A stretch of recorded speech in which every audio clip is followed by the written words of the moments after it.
No human spirit is able to make progress in life and destiny until you sustain a requisite level of energy and fire and passion. Are we together?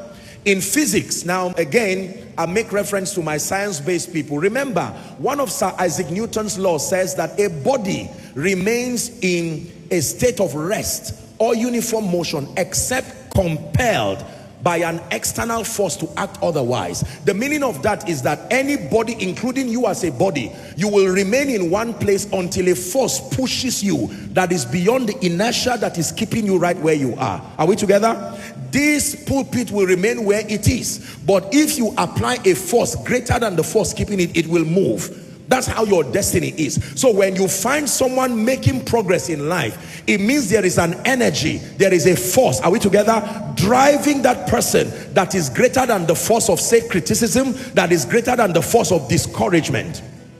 How do you explain to me, ladies and gentlemen, say a young guy or a young lady who's lost his father, who's lost the mother, maybe when they were small, and yet that young girl will make up her mind that I will still go to school. She may be selling something by the wayside. That drive there is called zeal. And with that zeal, that energy, it will overcome any bottleneck she has to, until one day she will tell you, I'm a professor. She now tells you her story. Same thing with someone who may have come from a family of poverty, deprivation, and he makes up his mind that I'm going to push through by grace. And that gentleman can start maybe selling water, maybe selling whatever, maybe serving as an apprentice, and a few years down the line, he becomes a multi-millionaire. And you look at the gentleman, you say, how did you become this? He will tell you zeal. So zeal is a very powerful gift. There is no motion, no forward motion, if you do not have a requisite dimension of zeal and energy. Do you understand me so far?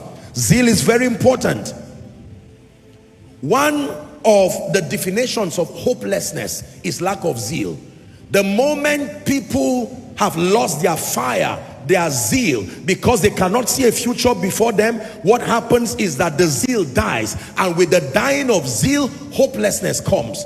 You can define hopelessness safely by saying lack of energy, lack of enthusiasm, lack of vision, and lack of zeal. So the human spirit makes progress not just by vision. You can have a vision cast before you, but if you do not have the energy and the drive, look at me. How many of you have seen people, and now not to mock them, but you've seen people who are very low energy, very prone to procrastination? Are we together? Very laissez-faire over life. It doesn't matter what you say. You tell them someone just died, they say, hey, and they're watching. No energy, no drive, no attitude, no nothing.